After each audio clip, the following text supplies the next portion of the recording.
Anda kembali di Berita Utama bersama saya Jihan Novita. Saudara, sepekan ini pagar kokoh rumah wakil rakyat di Senayan terus digedor oleh warga. Mereka menagih pertanggungjawaban atas kebijakan-kebijakan yang dinilai membebani rakyat. Meski terus digedor rakyat, para anggota dewan yang terhormat masih bergeming di balik pagar kokoh hingga akhirnya membuat amarah rakyat semakin memuncak. Saudara, akar masalah dari kemarahan warga ini adalah dari para wakil rakyat yang terhormat. Di tengah rakyat yang tercekik pajak, anggota dewan justru bisa leluasa bernapas karena pajak penghasilan mereka dibayar negara. Bahkan dengan gaji pokok anggota DPR yang berkisar 4,2 hingga 5 juta rupiah ditambah serangkaian tunjangan yang didapat, mulai dari tunjangan melekat hingga tunjangan perumahan yang paling memantik kemarahan publik karena nilainya mencapai 50 juta rupiah. Total bersih upah yang diterima anggota DPR per bulannya bisa mencapai 104 juta rupiah. Artinya saudara, dengan angka segini kalau kita hitung per hari tanpa libur, anggota DPR mendapatkan gaji sebesar kurang lebih 3,4 juta rupiah per hari. Ini tentu jumlah yang fantastis, setidaknya jika dibandingkan pendapatan warga pada umumnya.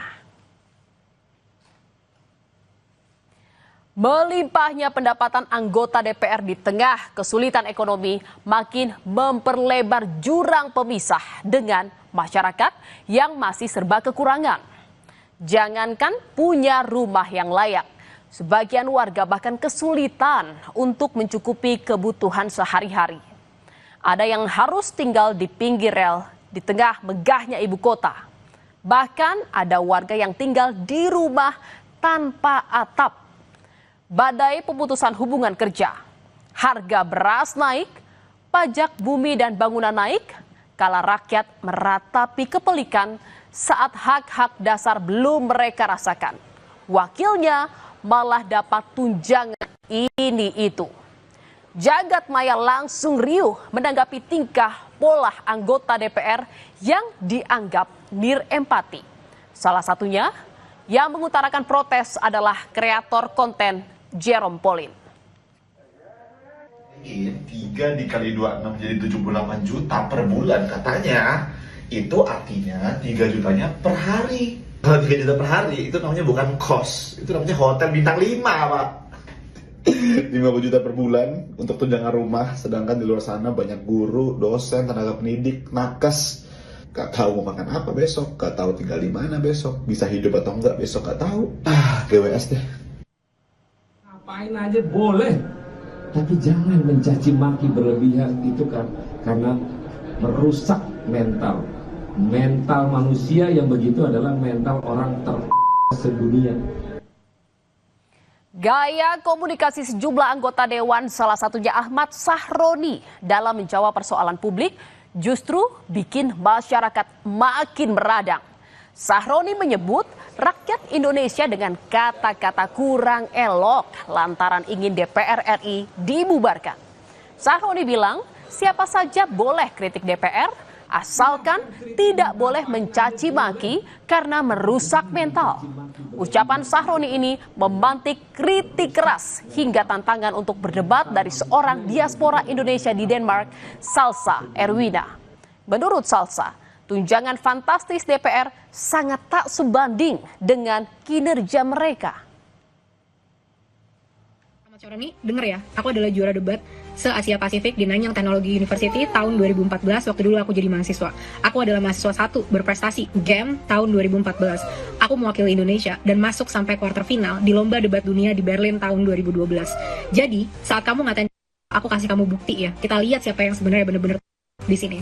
Sekarang aku mau bahas nih kata-kata kamu di konferensi pers itu. Kita harus menjunjung adat istiadat. Adat istiadat apa yang kamu junjung? Kita sebagai masyarakat Indonesia, adat istiadat kita adalah solidaritas, kesejahteraan, persatuan. Adat istiadat apa yang kamu bela? Maling uang rakyat, korupsi, janji-janji palsu.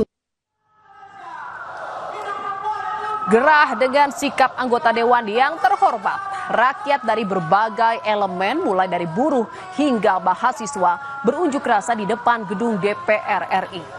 Dalam aksinya, massa memprotes kenaikan tunjangan fantastis anggota DPR. Publik menilai kebijakan itu tidak layak di tengah sulitnya ekonomi masyarakat. Tunjangan fantastis yang diterima anggota DPR juga tidak sepadan dengan kinerja mereka yang dinilai tidak memuaskan.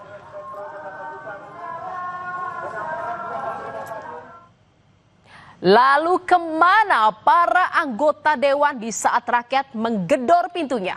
Belakangan diketahui, saudara, terbit surat edaran tentang penyesuaian pembagian sistem kerja work from office dan work from home pada tanggal 28 Agustus 2025 bagi pegawai Sekretariat Jenderal DPR RI. Salah satu poinnya, pegawai yang tidak memiliki penugasan langsung diberikan fleksibilitas untuk melaksanakan tugas kedinasan dari kediaman atau work from home. Dan saudara, di dalam gedung DPR, situasinya lengang saat demonstrasi di depan gedung DPR terjadi. Baik anggota maupun staf DPR diimbau bekerja dari rumah saat demo berlangsung di depan gedung DPR. Beberapa kendaraan taktis milik Polri berjaga di dalam gedung DPR guna menjaga pengamanan.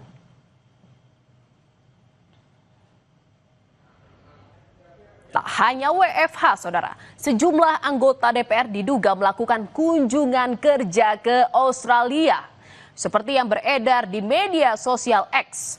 Dalam gambar yang beredar disebutkan Komisi 11 DPR RI kunker ke Australia sejak 26 Agustus hingga 1 September. Dalam susunan jadwal yang beredar disebutkan anggota DPR Komisi 11 mengunjungi sejumlah lokasi wisata di Australia. Dan saudara, di tengah keramaian aksi demonstrasi pada Kamis malam, Afan Kurniawan, seorang pengemudi ojek online, tak pernah menyangka langkah kecil mencari nafkah akan berakhir di sana. Sebuah mobil rantis polisi melaju kencang hingga menabrak tubuhnya tanpa memberikan kesempatan terakhir untuk berpamitan. Mobil rantis polisi kabur melarikan diri dari tanggung jawab. Sementara Afan meregang nyawa atas kekacauan yang bukan salahnya. Sebagai bentuk duka cita dan solidaritas sesama pengemudi ojek online, mereka mengiringi jenazah Afan Kurniawan, pengemudi ojek online yang ditabrak rantis Brimob. Para ojol ini berangkat menggunakan sepeda motor menuju TPU Karet Bifat, Tanah Abang, Jakarta, tempat Afan dimakamkan. Ibunda Afan tak kuasa menahan tangis saat mengantarkan anaknya ke peristirahatan terakhirnya.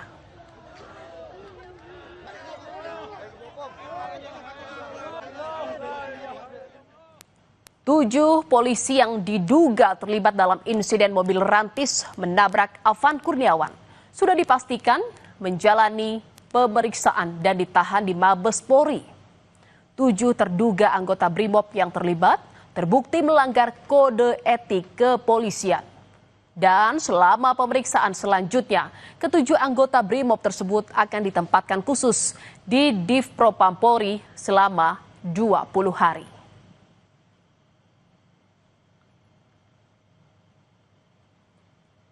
Saudara, setelah tragedi terjadi, beberapa anggota DPR RI mulai bermunculan. Sigit Purnomo atau Pasha Ungu melayat ke rumah duka Afan Kurniawan, pengemudi ojek online yang ditabrak rantis Brimob. Anggota DPR lainnya Rieke Diah Pitaloka ikut menghadiri pemakaman Afan di TPU Karet Bifak, Jakarta.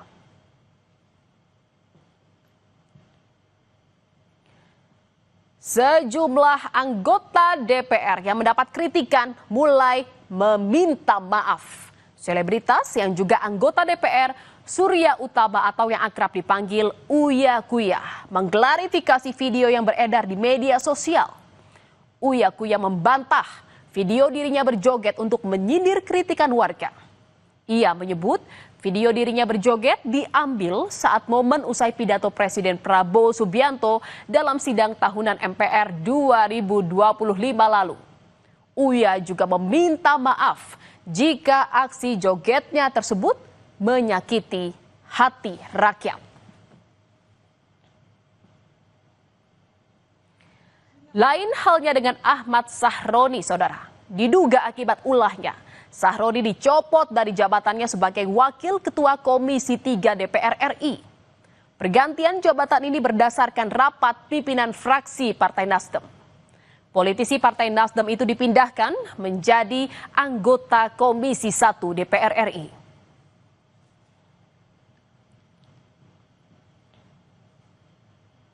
Mendapat kritik sana-sini, Ketua DPR RI Puan Maharani pun meminta maaf jika kinerja Dewan Perwakilan Rakyat dinilai kurang memuaskan masyarakat. Puan berjanji akan mengevaluasi diri termasuk membuka ruang dialog dan komunikasi. Atas nama seluruh anggota dan pimpinan DPR RI, kami meminta maaf apabila belum sepenuhnya dapat menjalankan tugas kami sebagai wakil rakyat. DPR RI akan terus berbenah dalam mendengar aspirasi rakyat. Menjadi komitmen kami untuk terus membuka ruang komunikasi yang sehat dalam bergotong royong dalam membangun bangsa dan negara. Nasi sudah menjadi bubur meski permintaan maaf mengalir dari DPR. Rentetan aksi demonstrasi terus bergulir sampai Jumat. Massa mendatangi markas Makobrimob di Kuitang, Jakarta Pusat. Pasca tewasnya pengemudi ojek online oleh anggota Brimob. Polda Metro Jaya juga jadi lokasi aksi unjuk rasa.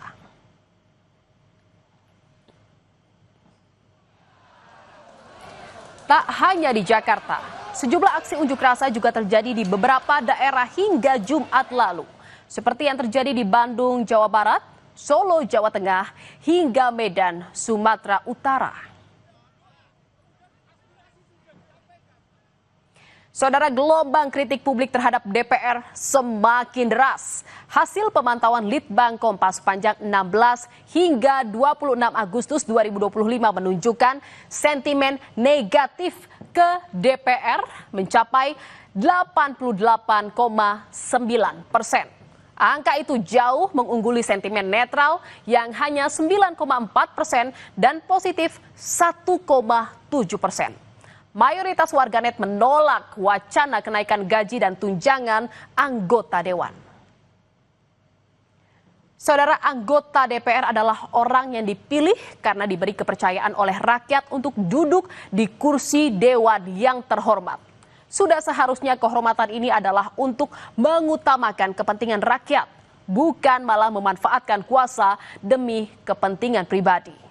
Gelombang unjuk rasa dan tewasnya seorang pengemudi ojol ini semestinya jadi alarm genting bagi anggota DPR untuk membuka mata, telinga, dan nurani mereka agar berpihak pada rakyat. Jangan malah berpaling yang membuat nyawa rakyat kecil lagi harus jadi korban. Saudara, berita utama masih akan kembali seusai jeda dengan informasi mengenai 3 orang tewas dalam ricuh demo di kantor DPRD Makassar, Sulawesi Selatan. Salah satu korban adalah staf humas DPRD Kota Makassar. Tetaplah di berita utama.